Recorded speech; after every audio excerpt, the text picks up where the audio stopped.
Hello everybody, welcome to the Scroll Ensemble Improvisation channel. Today, part 2 of my interview with Martin Erhardt, improviser and organizer of the Leipzig-based early music improvisation festival Extempore. In part 1, we talked about his festival, and in this video, I asked Martin what the difference is between improvising on the varying instruments he can play, between solo and ensemble improvisation, what the next step is for historical improvisation, how one can start improvising medieval music, creativity in improvisation and memory, and what comes next for Martin. In the description you can also find links to the 2 books he mentions, and of course we will be very happy to see you in Leipzig at the festival next week. And if you haven't already, if you like and subscribe to our channel. In the previous interview, Martin told us he plays recorder, keyboard instruments, organetto, gamba and sings. So here we dive straight in with the next question. What are the differences for you between those instruments in terms of improvisation? You mean the difference between recorder and keyboard instrument, for example? Yeah, or singing, or are there Okay. difference Yeah. for you, or? Yeah, actually, between recorder playing and singing, it's a smaller difference. The difference is more of technical or motorical manner. That recorder enables you to play faster notes, of course, than when singing. And recorder enables you also to think in fingerings and not only in note names or solmization or whatever. But singing is, of course, singing enables you, for example, to follow your colleague simultaneously.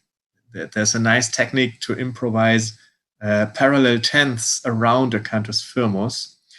And so 2 singers have to improvise simultaneously. So one, usually the bass, decides about the melody below the cantus firmus. And there's a soprano who is like a shadow of this bass singer, and he has to follow simultaneous. And I made the experience that this is possible when singing, but not with any instrument. Why do you think that is? Hard to describe. It's just the experience. Yeah, I think the voice has some way of modally flexibility that you can shadow or follow. But when you have an instrument, you either play the note or not. And when you play it, it's always too late when you first have to react to your neighbor. Yeah? But with singing, you can just in some kind follow. Yeah? But speaking about the difference between different instruments, I think the difference between recorder and a keyboard instrument is bigger. Just because you play polyphonically with one brain, several voices. But of course, we also improvise on keyboard instruments in an ensemble, nevertheless. That has, of course, to do with thorough bass improvisation, but that's only the peak of the iceberg. Thorough bass, I think there's much more. Is there a difference between this improvising solo and in an ensemble? I mean, there is, but what you seem to... Well, the difference is that a solo improviser is like a fast composer or a real-time composer. Everything he can have in his head, he can put onto his instrument, mostly a keyboard instrument, yeah. And on a keyboard instrument, you can improvise complete polyphony, which has as many voices as the written polyphony of the time, 3, 4, 5, whatever, yeah. But when you are in an ensemble improvising, for example, you are 3 people, and one is singing the cantus firmus, and the 2 others are singing or playing improvised counterpoints. They might both refer correctly to the cantus firmus and nevertheless clash to each other. For example, if one decides to play a 5th above the cantus firmus, it's very good, but the other could decide at the same time to play a 5th below the cantus firmus, and then we have a 9th, which is of course not employed in that style. So we need more strategies. It's not only that I have to calculate my personal relationship to the cantus firmus, but I also need something like a recipe, maybe, to when I say, for example, to my fellow singer, okay, I limit myself to octave and sixth to the cantus firmus, octave and sixth above. Then my fellow singer knows, okay, then I can do thirds and fifths below, and we will never disturb. And then this limits the number of possibilities, of course, but that's not so important. We don't need 1,000 possibilities in every measure we are improvising. Sometimes to have a choice between two options is the best improvisation you can imagine. What do you think is the next step for historical improvisation? The next step would be to have a fixed institution, like an ensemble of musicians that are paid by some institution for their practicing together, for their developing their improvisation skills together in an ensemble. And my idea would be that this ensemble also lives very close together, ensemble members, so that they can meet really daily, or at least almost daily, because I think that's an authentic way of making music. The musicians of that time, they were playing with the same colleagues together almost daily. And we enjoyed this during our studies, of course, but that's long ago now, and we are happy if we have students with whom we can work. But the colleagues with whom we are playing, they are all spread around the world, and we are happy if we can meet them 10 times per year or even 3 times per year. But I think with this way of modern mobility, our skills in historical improvisation are limited a little bit. And I think the next step could be that we have the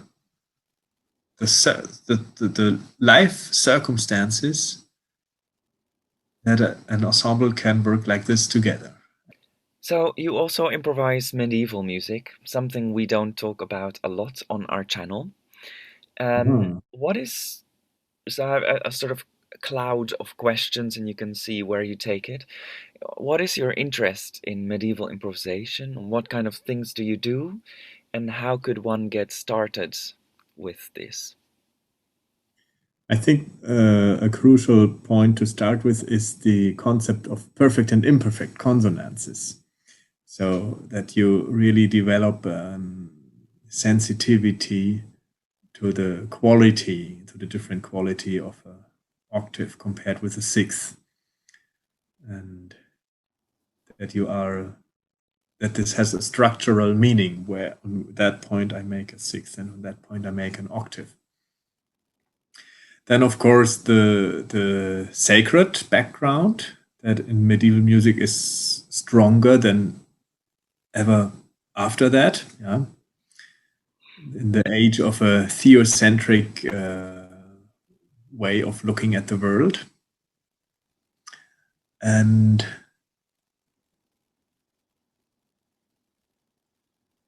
and of course the voice, that the voice is everything is measured at the voice and not with any instrument. And so what is your fascination with medieval improvisation? Every note is important. There are no unimportant notes. Every note has its own color. And if you have less harmonic possibilities, you get more sensitive or sensible for other aspects, for solmization, colors, of course. And suddenly you realize that there is not one minor third. Are several different minor thirds. Fa, re is something else than sol, mi, because of the note in between. fa, mi, re. So half tone, whole tone, or whole tone, half tone. Sol, fa, mi. And this is something you forget about when you play a forest of 16th notes with a Vivaldi concerto.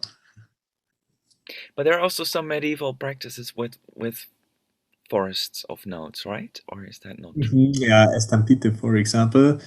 Yes, and I see this. I like to improvise estampite as a it's a memory practice because the form of the estampie says that every strophe has to come twice.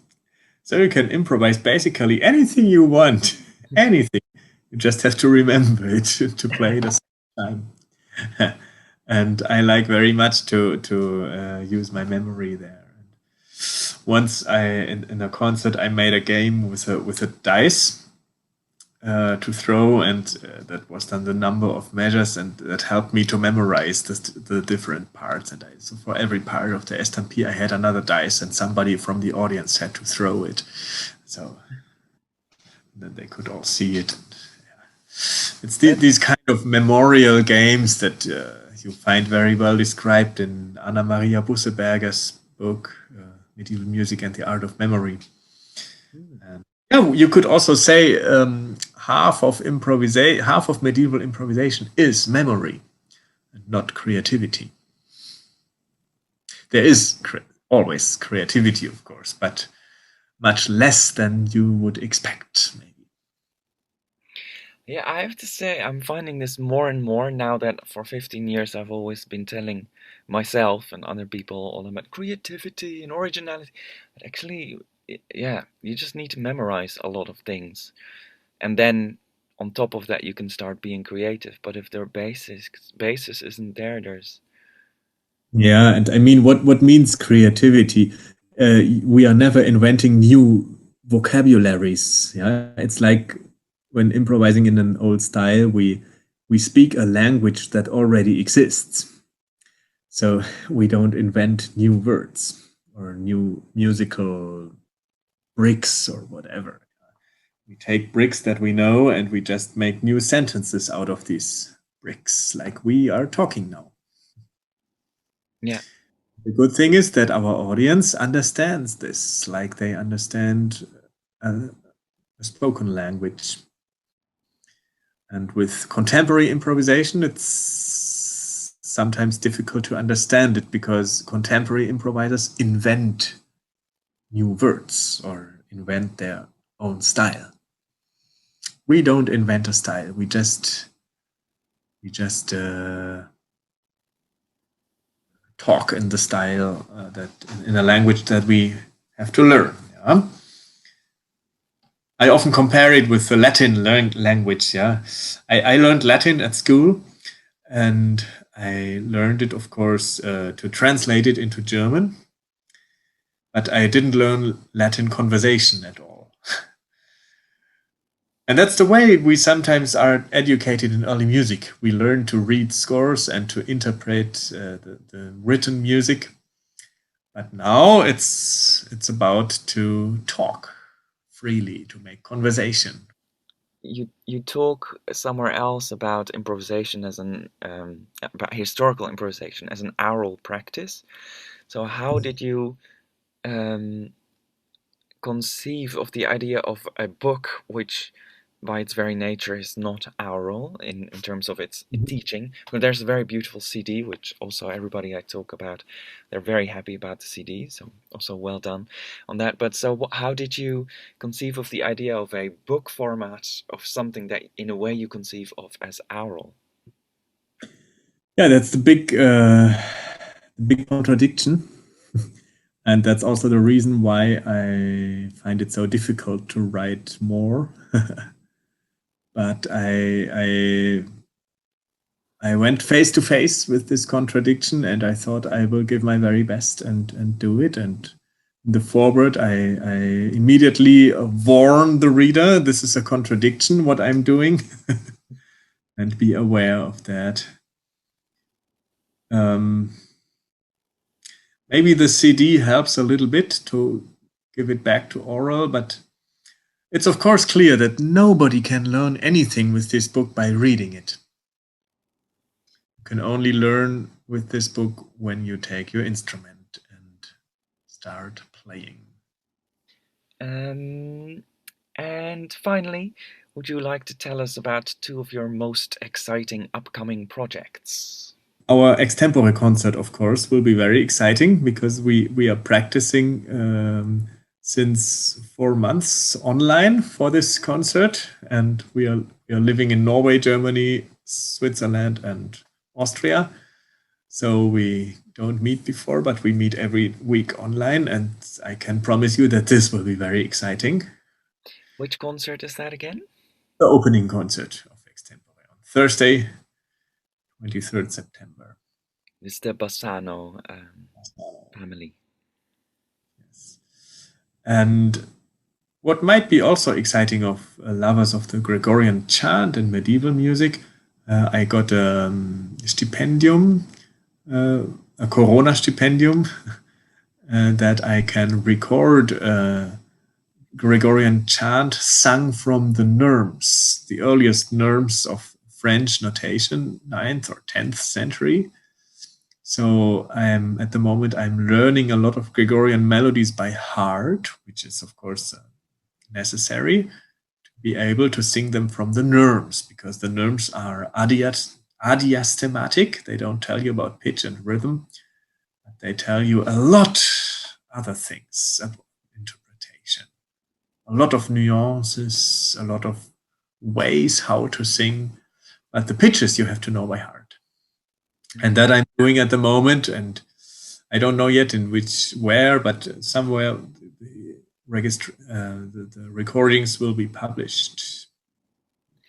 Well, thank you so much for this interview, and we'll see each other in Leipzig, and hopefully we'll see lots of people there too. I'm looking forward very much, and thank you, Robert, to you.